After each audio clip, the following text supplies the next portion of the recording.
Blue skies smiling at me, nothing but blue skies do I see. Bluebirds singing a song, nothing but bluebirds all day long. Never saw the sun shining so bright, never saw things going so right. Noticing the days hurrying by, when you're in love, oh, they fly out blue skies, all alone. Nothing but blue skies from now on. Well, good afternoon, everybody. It's always great to be here at the Rotary Club. We've got a special guest today. I'm really delighted to have Joe Henricks here in town. Everybody knows Ford Motor Company is one of our great employers here in our city. Just in the past couple of years alone, over $2 billion worth of capital investment in our city, 8,000 employees here in Louisville, philanthropic activity from Dare to Care, Ford's Next Generation Learning Plan, partnering with the UAW on a ramp accessibility plan, just goes on and on. One of the things I love about Ford is they not only get it done on the balance sheet and the P&L statement, they get it done in the community as well. And a lot of companies aren't doing that anymore. Great job to Ford. Joe's in town because we had a little announcement this morning. We were really delighted to hear in the Commonwealth of Kentucky and the city of Louisville about Ford's next investment here that's taking place right now, the announcement of 350 new jobs and $80 million more investment here in our city. Thank you, Ford. Yes, sir.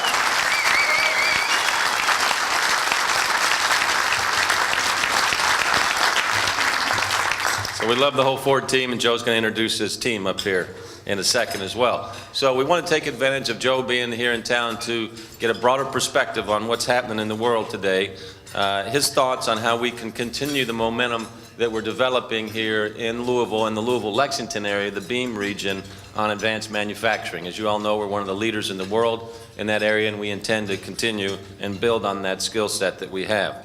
Since the bottom of our recession, just a few stats, Kentucky's employment in manufacturing has grown just a little over 10%. But in Louisville, our manufacturing presence has grown 21% since the bottom of the recession. So you all know the importance of manufacturing to our city. It's been here historically. It's been here historically with Ford. Ford's been in our city for 101 years as a manufacturer.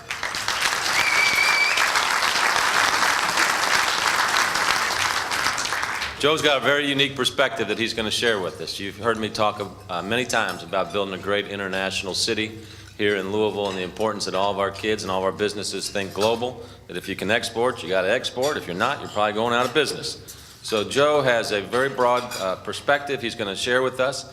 He's currently president of the Americas for Ford. He's previously served as the president of Asia Pacific and Africa. In 2010, he was CEO of Ford China. These are just a few of the highlights. And in 2013, Fortune magazine named Joe Reader's Choice winner of the Business Person of the Year.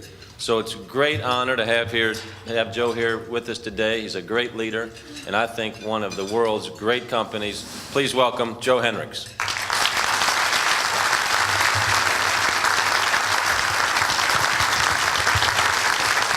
Good afternoon, everyone. Thank you, Mayor. First, let me start some introductions so I can know who's here from Ford Motor Company, and then I'll share with you some of my thoughts. And hopefully we can do a question and answer session at the end. It's a little more, I think, more valuable for you probably. First, we have a lot of great people with us. I'm only going to introduce a couple because I'm going to introduce the folks that are here physically leading our plants here. But let me start off by reintroducing to you John Savona, who was the plant manager at Louisville Assembly Plant, is now the director of manufacturing, including these plants. John, who has spoken here before, you may recognize John Savona.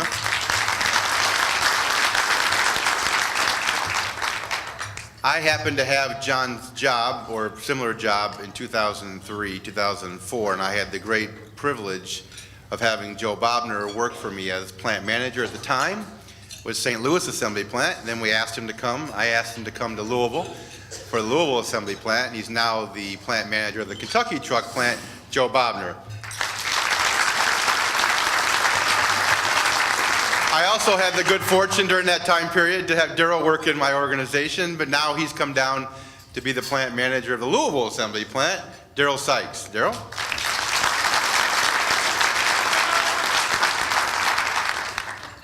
We have a lot of great people also from our communications staff and government affairs group, but in the interest of time, I'll just thank them for joining us and all the work they do for us. The mayor talked about our presence here, and it started in 1913 building Model Ts, and this year we'll celebrate 45-year birthday for Kentucky Truck Plant. Next year is 60-year birthday for the Louisville Assembly Plant, and it's quite a testament to the city of Louisville, the Commonwealth of Kentucky, and all the great men and women who worked for us over the years in this community. We thought about some prepared remarks, and I get the chance to speak often to groups, but I don't get the chance to reminisce a bit, and I don't get the chance often to come back to a place that means a lot to me. So if you bear with me for a bit, I'm going to take us back on a little journey that we've been on together, because as good as it is now, just 5 years ago it was very different. In 2006, I believe I spoke with the Rotary Club, but I came and spoke here in Louisville as part of a 100-city tour we were doing to convince people that Ford meant something to America, and Ford was important enough that our restructuring was going to be necessary and painful, but it was important that Ford be successful for America. I did 7 of the 100 cities, one of them which was Louisville, and to think about how much time has gone by since then. And as the mayor said, I've had a lot of jobs since then. I haven't been able to keep very many, for it appears. And I went over to China for 3 years and other places. But in 2007, in 2006, Alan Mulally joined us as CEO in September of 2006. We had just announced both our Way Forward and Way Forward Acceleration plans, which were restructuring plans for North America. At the time, I was responsible for all of our manufacturing in North America. And we'd asked, Joe was the plant manager at Louisville Assembly Plant. In fall of 2006, we went out and pledged most of our assets of the company, including the Blue Oval, to raise $23 billion to pay for the restructuring that was ahead.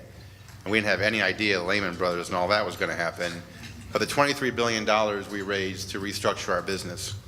What a lot of people don't know is, a lot of people know that we pledged the Ford Blue Oval and most of our buildings in world headquarters and most of our plants around the United States as assets, as collateral for that loan.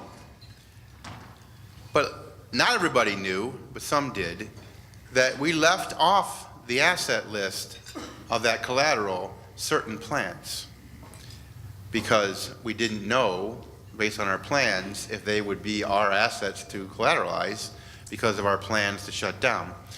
Some of you may know the history, but we closed 16 manufacturing plants in North America between 2003 and 2010-11. That was a painful and necessary restructuring. Through either good misfortune or good luck, I'm not sure which one, I was responsible for our manufacturing during that time period. And so I had to make the recommendations with our team on what plants were going to stay open, what plants needed to close, and then what was going to be the plan for the future that would allow us to be able to return to profitability in this business. And one of the plants that wasn't on that collateral list in 2006 was a Louisville Assembly Plant. Kentucky Truck Plant was. The Louisville Assembly Plant was not. Now, you may recall back in that time frame, we were running one shift at the Louisville Assembly Plant building the previous generation Explorers, which with gas prices rising and other things that happened sales had fallen dramatically. Joe was the plant manager. It was not on that list, and it was only a few that weren't on that list because there was a high probability we were going to close it. And the Commonwealth, with a lot of leadership from the mayor at the time, Jerry Abramson, the GLI, and your legislature, came together in the spring of 2007. And as we were formulating our plans and strategies for what were to be very important negotiations starting in the summer of 2007 with the UAW on our next round of restructuring, we had a lot of people who felt it was just a given that Louisville Assembly Plant was going to not be one of our plants for the future. And some of us set out to change that almost predetermined destiny. The leadership team down here, from our manufacturing team with Joe and others, the greater Louisville area, mayor's office, with the governor at the time, Governor Fletcher, and the legislature came together, and without debate, the House voted 99-0 in favor of an incentive package to support Ford's investment in these plants. And then I think it was about 5 days later, in March 2007, now we hadn't come with anything. Matter of fact, we didn't have a plan for Louisville. I've never spoken about this publicly, by the way. But I'm here today because I want to take us on the journey of where we are and where we've been. So the legislature passed 31-5 in the Senate, if I recall correctly. Gabby, you would know. And shortly thereafter, Governor Fletcher signed the bill, and we were armed with a partnership, a collaborative environment between the City of Louisville, the Commonwealth of Kentucky, the UAW, and Ford here to find a solution and to be proactive about it and to not be victims and to not accept what was likely to be the fate. And that meant a lot to me, frankly. At that time, I was getting calls from governors almost every state, lobbying, begging, offering, because nobody wants, there's a reason why around the world, everybody wants vehicle assembly plants. I had the good fortune of being involved with building 9 plants in Asia over the last 3 years. On the other side of that 16 we closed, so I'm trying to get back to break even. And everywhere we went, whether it was India or China, I've met President Xi Jinping of China, I've met Premier Wen Jiabao of China, I've met prime ministers. Everybody wants what we had in North America, which was a vibrant domestic auto business. And the amount of incentives, the amount of support, you name it. I flew into the city of Tianjin, which is about 20 million plus people in China, to talk to the party leadership about possibly building a plant there. I flew in on a commercial plane, landed at the airport. They met me at the gate, and they didn't let anybody else off until I got off the plane, a little embarrassing. Security took me, I went down the steps into a car, and we went across the city, a city of 20-some million people, think about 2 New Yorks, went across the whole city, the car never stopped. Every single intersection was blocked. That's what it means to most of the world to have what we've had and what we have. So let's go back to March 2007. Here we are. May of 2007, we have our first private meeting with the UAW to discuss the upcoming negotiations. There were a few of us, and these are all secret meetings leading up to eventually September of 07. And we met and we talked about what could be the plan. We had plants to close, we had decisions to make, we had dramatic downsizing to happen. Now, picture the environment for those that don't remember. In 2007, 32,000 UAW members left Ford Motor Company in 1 year.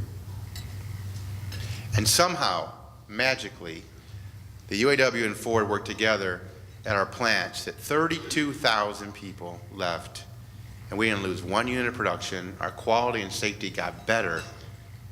It's one of the most remarkable things I've ever seen in my life.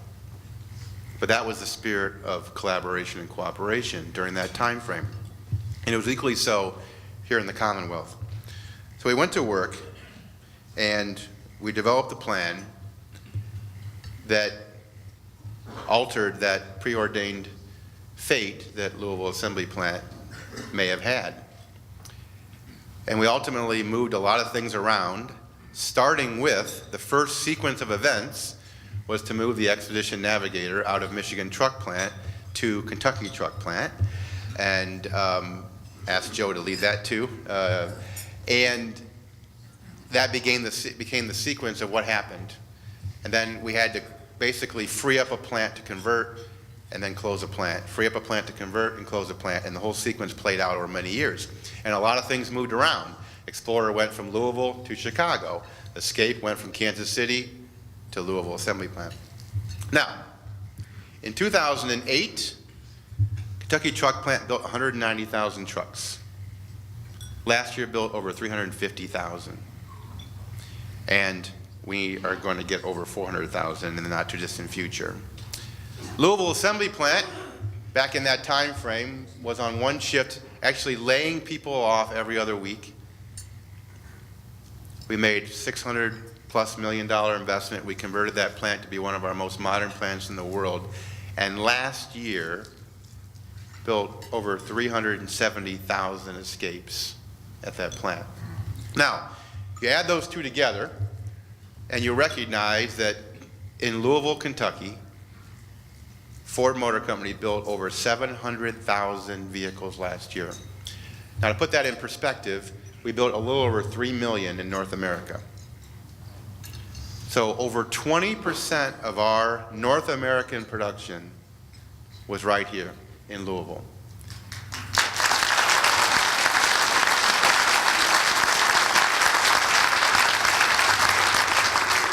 So we now have around 8,500, over 8,000 employees working at those two plants. We're going to try and squeeze more out of both of them. And just this year alone, at the Louisville Assembly Plant, we're going to launch the Lincoln MKC, which is our entry-level sport utility, first ever for Lincoln, a very important product. Matter of fact, I'm going to leave here and go do a review of the launch process of that vehicle next. And we're also launching a freshened 2015 Navigator at KTP and a freshened, upgraded 2015 model year Super Duty with an all-new engine performance powertrain in the vehicle. And that's just this year. It's going to be an amazing next several years at our plants here in Louisville. And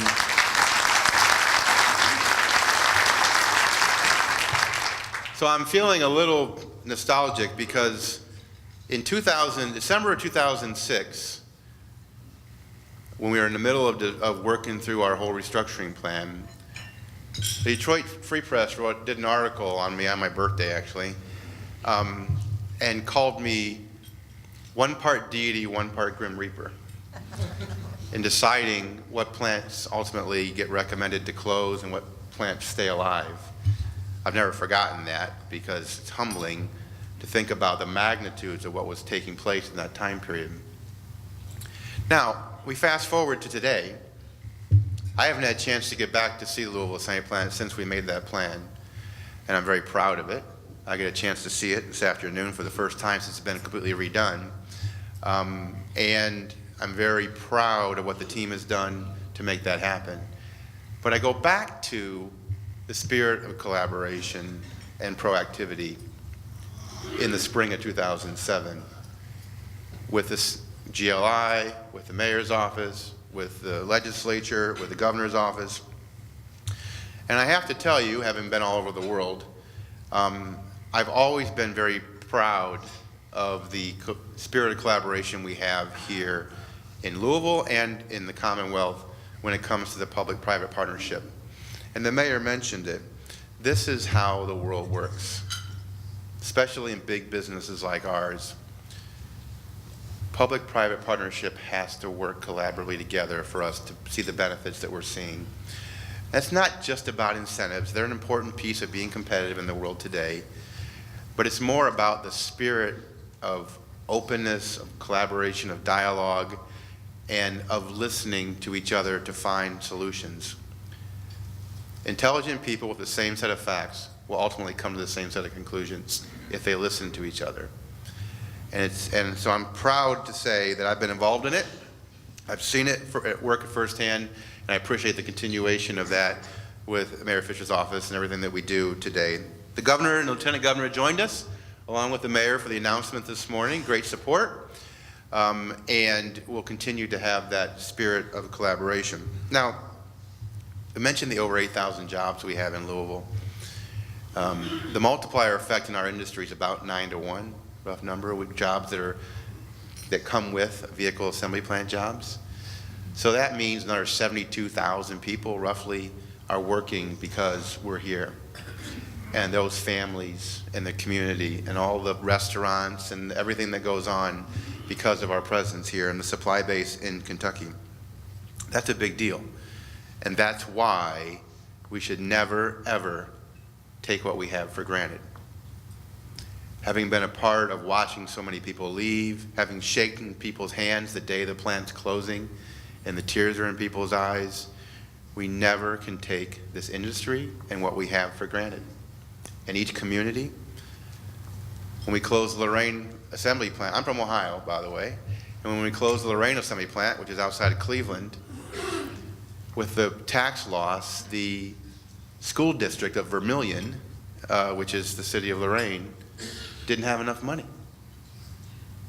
I mean, these are real life challenges. So as we move forward, because there's so much to celebrate, you know, we must always remember as an industry, as a community, that our history is to go through boom and bust cycles in the auto industry in America. And today we celebrate an investment, job creation, all the great things this country needs. In 2013, Ford in North America made $8.8 billion of profit. It was a record.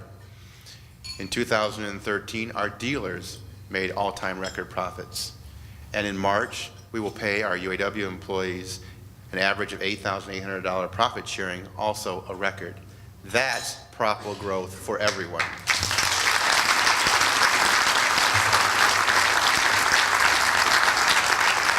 Now, it doesn't stop there. In the last 2 years, we've created 14,000 jobs in the United States. This year alone, we'll hire over 5,000 people in the U.S. That's what our economy needs. It's such a great story.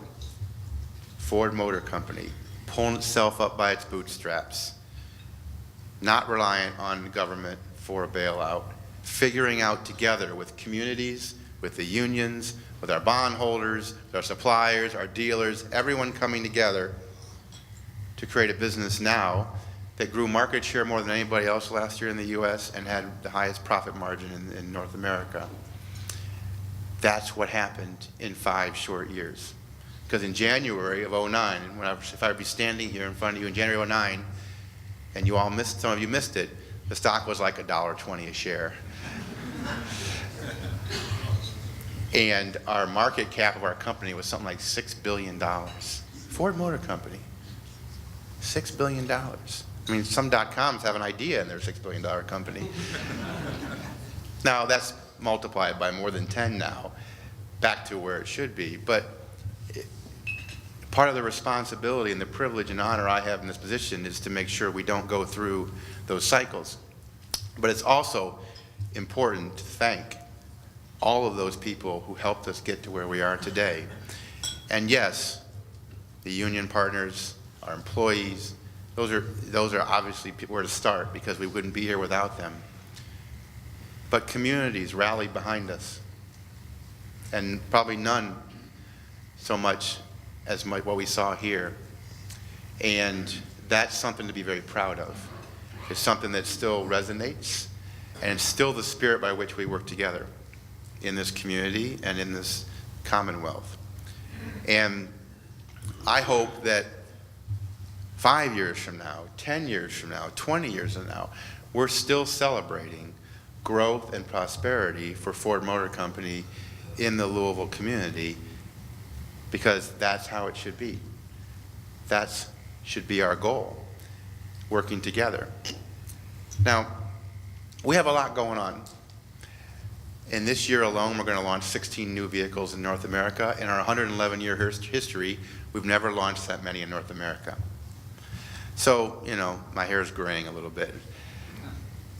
But this is what happens when you reinvest in the business that you're so proud of. In Detroit Auto Show, we unveiled a new F-150. Kind of a big deal. And, oh, by the way, it's made of aluminum. High strength, military grade aluminum alloys, but nevertheless aluminum, which takes up to 700 pounds out of the best-selling vehicle in America for 32 years in a row. It's not something you play around with.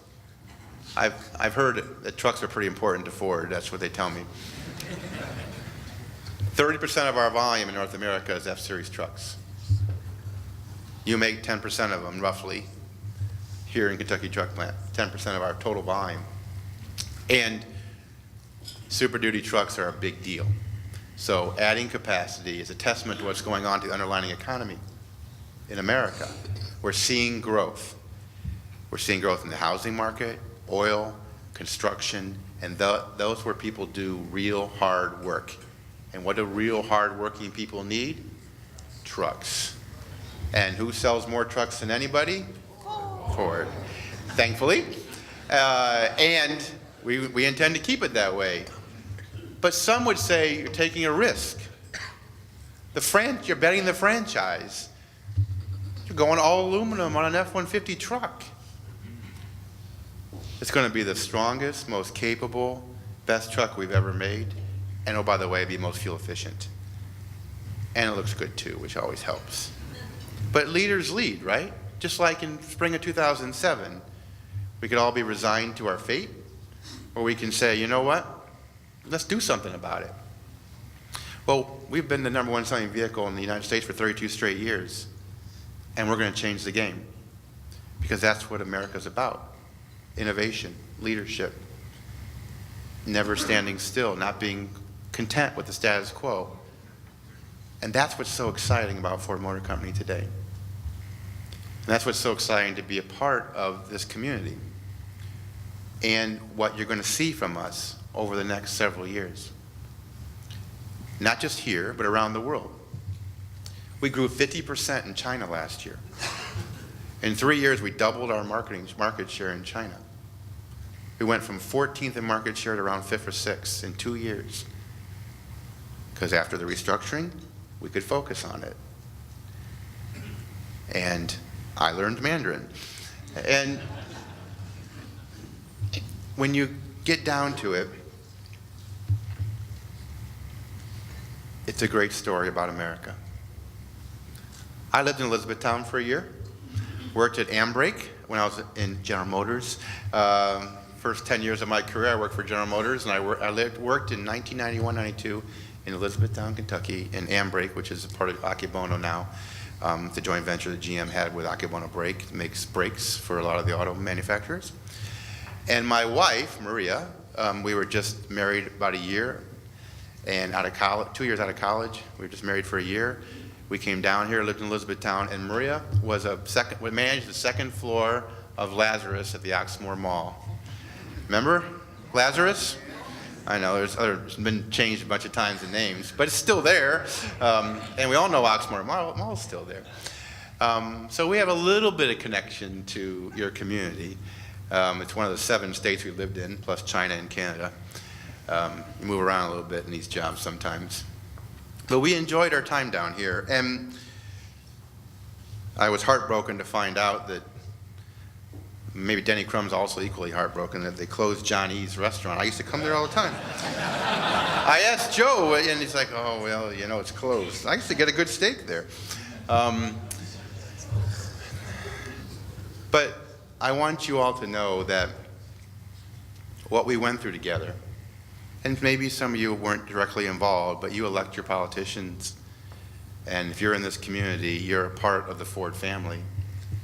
Extended Ford family for sure. I want you all to know how much that we not only appreciate what's transpired, but how much we celebrate together what we did. It's a remarkable thing. and we can never take it for granted. And so I say thank you, and I say thank you again, and I say just watch what happens over the next several years, because we got a lot of good stuff coming. And thank you for having me today.